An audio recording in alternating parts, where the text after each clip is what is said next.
नमस्कार दोस्तों, मैं मनोज शर्मा। उत्तर प्रदेश में जो हो जाए वो कम है। हालांकि पिछले काफी लंबे समय से उत्तर प्रदेश अपने शिक्षा विभाग की वजह से काफी सुर्खियों में है। लगातार नए नए घपले घोटाले सामने आ रहे हैं। अब जो नया घपला घोटाला सामने आया है वो अपने आप में विरला है, या यूं कहे कि ऐतिहासिक है। अनामिका शुक्ला नाम तो जरूर सुना होगा आपने। एक बंदी है, 25 डिस्ट्रिक्ट्स में नौकरी की, करोड़ों की सैलरी उठाई, सब सरप्राइज है। पूरे 25 डिस्ट्रिक्ट्स का प्रशासन और पुलिस पीछे है, लेकिन टीचर मैडम समझ में नहीं आ रही, छुपी कहाँ है। अब समझिए ये पूरा मामला क्या है। हालांकि आपको काफी कुछ पता होगा, लेकिन मैं उससे अलग, उससे स्पेशल आपके साथ शेयर करूंगा। हालांकि बताया जा रहा था कि ये मामला जो है वो डाटाबेस तैयार कर रही थी उत्तर प्रदेश सरकार, तब सामने आया। ये भी गलत है। ये मामला सबसे पहले बागपत में आया। वहाँ के एक वरिष्ठ पत्रकार है राजीव पंडित, उसने इसका खुलासा किया और उसके बाद ये जब सतह पर आ गया तब उत्तर प्रदेश सरकार ने जांच कराई और अब कह रहे हैं कि वो डाटाबेस बना रही थी। तब सामने आया कि 25 डिस्ट्रिक्ट्स में एक ही डॉक्यूमेंट्स और एक ही नेम पर एक शिक्षिका जो विज्ञान वर्ग को पढ़ाती थी वो कार्यरत थी और उसको लेकर उन्होंने रिसर्च कराई। सबसे पहले तो इसी बात को लेकर हम तफ्तीश करेंगे, बात करेंगे उस सीनियर रिपोर्टर से कि कैसे ये मामला सतह पर आया, कैसे खुलासा हुआ। सबसे पहले राजीव पंडित जो बागपत के संवाददाता है उनको फोन मिलाता हूँ और पूछता हूँ कि कैसे उन्होंने इस पूरे घोटाले का पर्दाफाश किया। ये आपके सामने मैं फोन करता हूँ।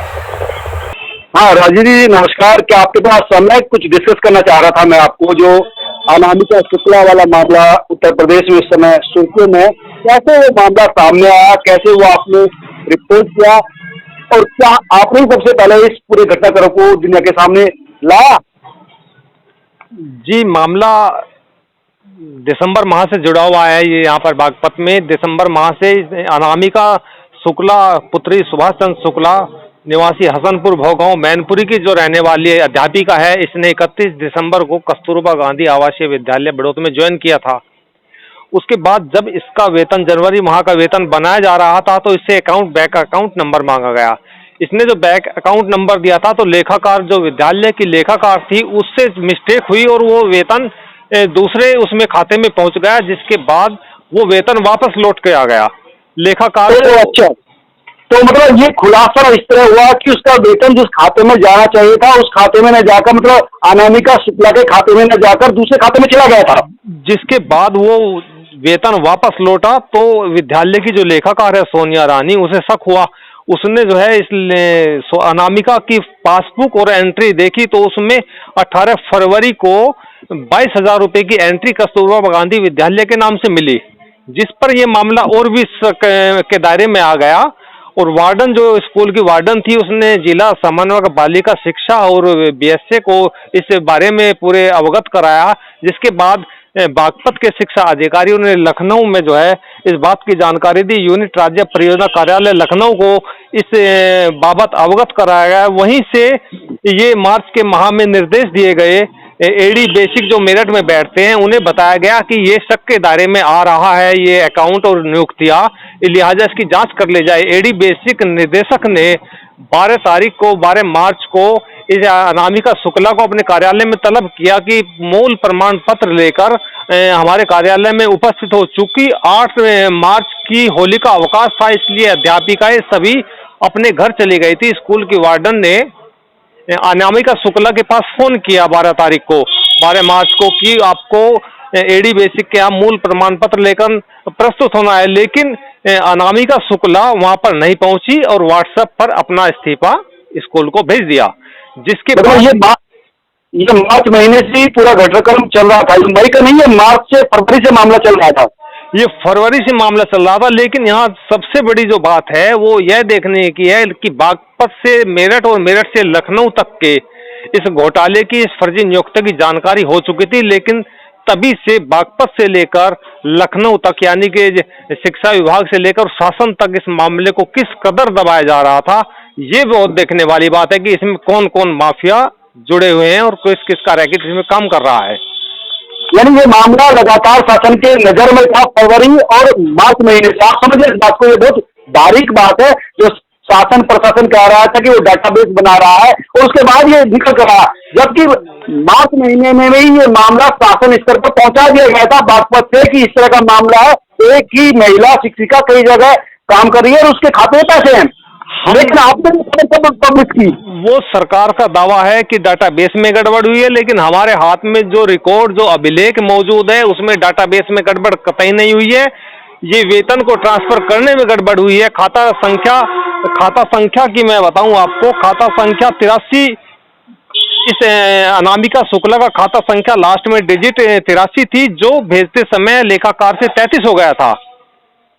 ओके, 83 यानी कि हाँ, 5 अंकों के फेर ने ही इस पूरे फर्जीवाड़े का खुलासा कर दिया, जिसके बाद बागपत के बड़ोस से जो गड़बड़ आई थी वो प्रदेश के 25 स्कूलों में पकड़ी गई है। और खास बात यह है कि अनामिका का नाम ही हर विद्यालय में चल रहा है, जबकि चेहरे अलग अलग बदल कर सामने आ रहे हैं। एक कभी देखिए, मैं आपसे जो बातें शेयर करना चाहता हूँ, एक तो बात यह है कि सरकार की तरफ से झूठ बोला गया कि ये मामला डाटाबेस के थ्रू है, जबकि शासन से सिर्फ मार्च महीने में बता दिया गया था, पहली जो फरवरी की थी उसको लेकर।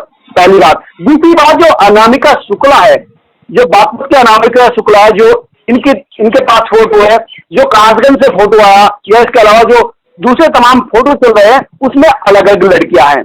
यानी अनामिका शुक्ला के डॉक्यूमेंट्स पर कई लड़कियां हैं जो प्रदेश के कॉलेजों में नियुक्त है, कस्तूरबा गांधी कॉलेजों में नियुक्त है, यानी डॉक्यूमेंट अनामिका शुक्ला के है और नियुक्त कोई और है।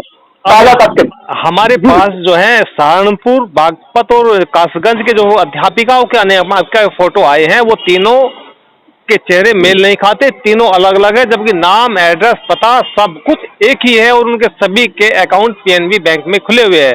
तो ये बहुत बड़ा घोटाला नजर आ रहा है, जो इसे दबाया जा रहा था, लेकिन एक लेटर ने इसकी धज्जियां उखेड़ कर रख दी। अब यह देखने वाली बात होगी कि शासन जो है शिक्षा माफियाओं तक जाता है या नहीं जाता है। नहीं, वो ठीक है बात, तो जांच कैसी प्रदेश सरकार करती है या शिक्षा विभाग कैसे करता है, वो देखने वाली बात होगी, लेकिन जिस तरह का ढीला रवैया अपनाया गया वो अपने आप में प्रशंसनीय लगाता है। लेकिन राजीव, एक बात और मैं जानना चाहूंगा कि जो अलग अलग फोटो आ रहे हैं नाम, एड्रेस और पते के साथ, मेरी एक बात है, लेकिन जो बागपत की जो अनामिका शुक्ला थी, जिसमें ब्रो डाइट बागपत जिले की डाइट का पैसा ट्रांसफर होना था, लेकिन जब उसके अकाउंट की जांच की तो उसमें अदर्स कस्तूरबा गांधी स्कूल का पैसा आया हुआ था। यानी बागपत वाली जो लड़की थी वो अनामिका थी या नहीं थी, संभव है बिल्कुल कि वो नहीं थी, लेकिन वो भी एक जगह क्यों जगह होता जॉब कर रही थी जहाँ दूसरी जगह का भी पैसा उसके खाते में था। इसलिए तो शक गहराता है एक बार की अनामिका, असली अनामिका यही थी, चूंकि यहाँ इसी के खाते में दूसरे विद्यालय से पैसा ट्रांसफर होकर आया था, तो 22,000 रुपए इसके खाते में जो है 18 फरवरी को मिले हैं। और ये पुलिस के विवेचना का पार्ट है कि अनामिका शुक्ला ये है या अनामिका शुक्ला दूसरी है। अनामिका शुक्ला कोई है ही नहीं है, एक फर्जी जो है नाम। ये भी बड़ी बात है कि अनामिका शुक्ला नाम की कोई महिला शिक्षिका है या कोई लड़की है जिसके डॉक्यूमेंट ये है कि नहीं, क्योंकि जो अधिकारी कह रहे हैं कि उन्होंने फोटो कॉपी के थ्रू ही लोगों को ड्यूटी दे दी, जो ओरिजिनल डॉक्यूमेंट है वो नहीं देखे गए, तो सबसे पहली बात है कि अनामिका शुक्ला है भी या नहीं। दूसरी बात, ये जो लड़की बागपत है कि सबसे पहले खाते में बागपत का पैसा जाना था, लेकिन जब खाते की जांच की गई तो उसके खाते में दूसरी जगह से भी अकाउंट में पैसे आए हुए थे, यानी कि ये लड़की खुद दूसरी जगह भी काम कर रही थी और बागपत में भी काम कर रही थी, और दूसरे कई जो 25 जिलों में थे उसमें भी काम किया जाए। यानी इसमें 2-3 एंगल साथ साथ है। एक तो ये कि कई सारी लड़कियां जो अनामिका शुक्ला के नाम पर काम कर रही है अलग अलग जिलों में, साथ ही कुछ लड़कियां ऐसी भी है जो एक ही कई जिलों में काम कर रही है, यानी इसमें सिर्फ एक ही लड़की नहीं है जो बताया जा रहा है कि 25 जिलों में काम करी, कई लड़कियां है, पूरा रैकेट है जो इस पूरे खेल में इन्वॉल्व है। और सबसे महत्वपूर्ण बात है अभी जो मैं जानना चाहूंगा, क्या यह इतनी इजीली संभव है कि बिना शिक्षा विभाग या बिना प्रशासनिक सहमति या बिना किसी सेटिंग के ऐसा संभव है? ये मैं बताता हूँ आपको। जब ये बागपत की अनामिका शुक्ला ज्वाइन करने के लिए 31 मार्च को विद्यालय में पहुंची थी, तो इसके साथ एक शख्स था जिसे अनामिका शुक्ला गुरुजी कहकर पुकार रही थी। उस गुरुजी ने वहां के स्टाफ से, दूसरे लोगों से ये कहा था कि हमारी पहुंच, हमारी जानकारी सचिवालय लखनऊ तक है, इसलिए इस शिक्षिका को, अध्यापिका को कोई किसी तरह की दिक्कत नहीं होनी चाहिए। तो ये माना जा रहा है कि लखनऊ से इसके तार अवश्य ही जुड़े हुए हैं। ओके, तो इसका मतलब जब ये शिक्षिका यहाँ पर नियुक्त हुई तो उसके साथ वो व्यक्ति था जिसके तार सचिवालय तक जुड़े थे, और वो साथ ही प्रेशर में लेने की कोशिश कर रहा था यहाँ पर कॉलेज जो प्रशासन को या कॉलेज के जो दूसरे प्रिंसिपल है दूसरे की, आप इसको प्रेशर ना करना। प्रेशर का मतलब है ये आए ना आए लेकिन इसके खाते में पैसा जरूर डाल चाहिए, शायद यही बात है। उससे कोई पूछताछ नहीं करनी है, उसे ये नहीं कहना है कि पढ़ाना है या नहीं पढ़ाना है, उससे किसी तरह का उस पर प्रेशर नहीं बनाना है, यानी कि उसे फ्री छोड़ देना है। इस तरह की बात सामने आई है। ओके, तो आप समझ सकते हैं कि किस तरह का ये फर्जीवाड़ा है, जिस तरह की लीपापोती की जा रही है कि एक ही डॉक्यूमेंट के नाम पर ये चला। ये इतना इजी मामला नहीं है, बिना प्रशासनिक सहमति के, बिना किसी लेन देन के, बिना किसी रैकेट के ये संभव नहीं हो सकता। और राजीव, और कुछ आप शेयर करना चाहे तो?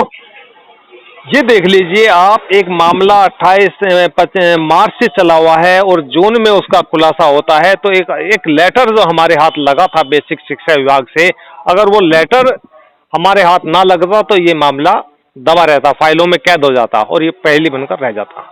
ये मतलब ये आपने जब खबर पब्लिश की तो उसके बाद ये मामला बढ़ा?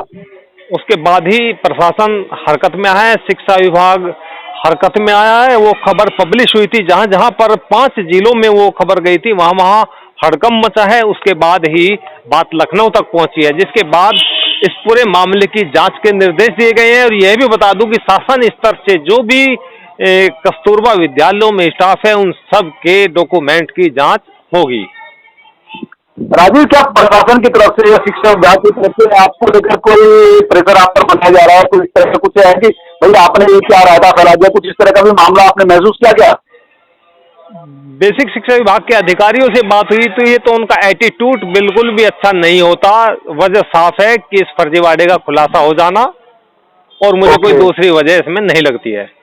मतलब एटीट्यूड बदला हुआ है उनका, जो बात करने का तरीका बदला हुआ है। आपको मतलब जिस तरह से कंफर्टेबिलिटी के साथ आपकी एंट्री थी है, जिस तरह से आपके साथ संबंध हुआ महसूस नहीं होते आपको। और एक खास बात मैं ये भी बताना चाहूंगा यहाँ पर, एक बहुत इंपॉर्टेंट बात है। अगर प्रशासन को, शासन को या शिक्षा विभाग को इस पूरे रैकेट का खुलासा करना है तो हर विद्यालय में सीसीटीवी कैमरे लगे हुए हैं।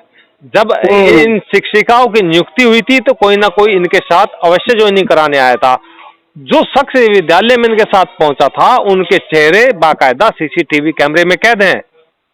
अगर उन सीसीटीवी कैमरों को खंगाला जाए तो बहुत जो है जल्दी असली माफिया, शिक्षा माफिया तक पहुंचा जा सकता है।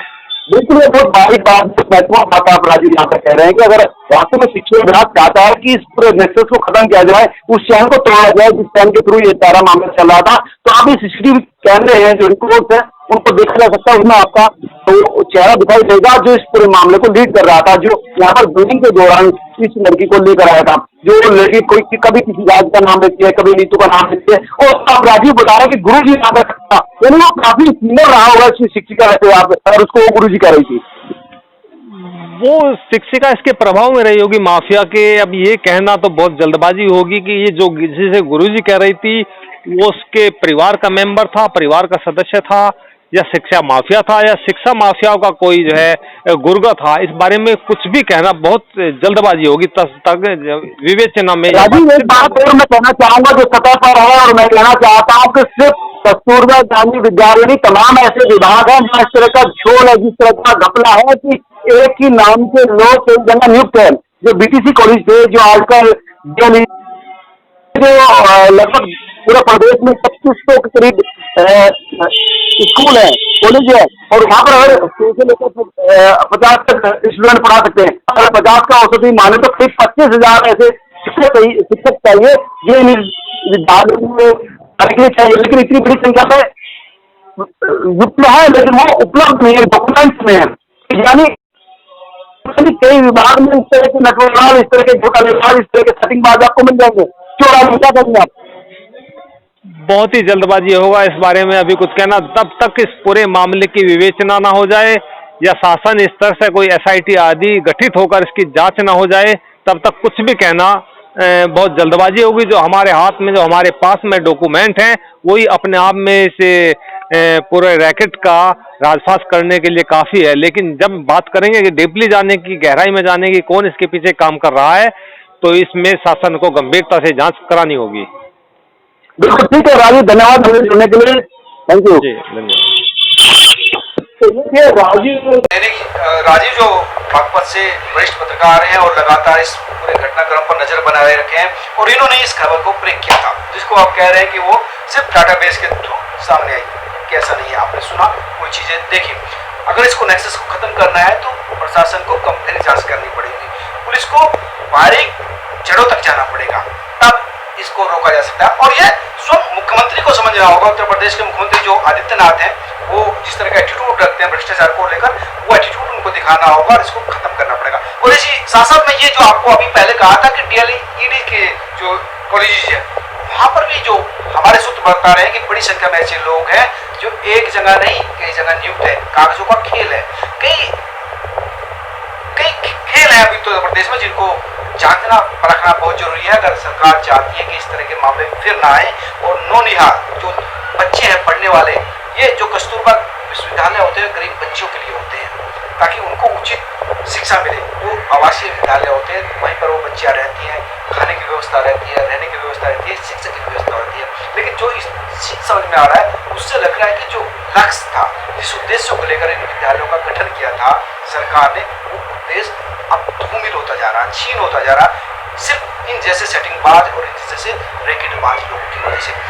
क्योंकि एक ही रसोई में खाना खाते हैं स्टूडेंट और शिक्षक, लेकिन एक शिक्षिका कैसे 25 जिलों में एक साथ रह सकती है एक ही डॉक्यूमेंट से नाम के थ्रू, जो कि संभव नहीं। तो सबसे जरूरी है कि इस पर सरकार तुरंत एक्शन ले और जड़ों पर प्रहार करे, खत्म करे। नमस्कार। सब्सक्राइब करें, लाइक करें और अपने दोस्तों के साथ शेयर भी करें।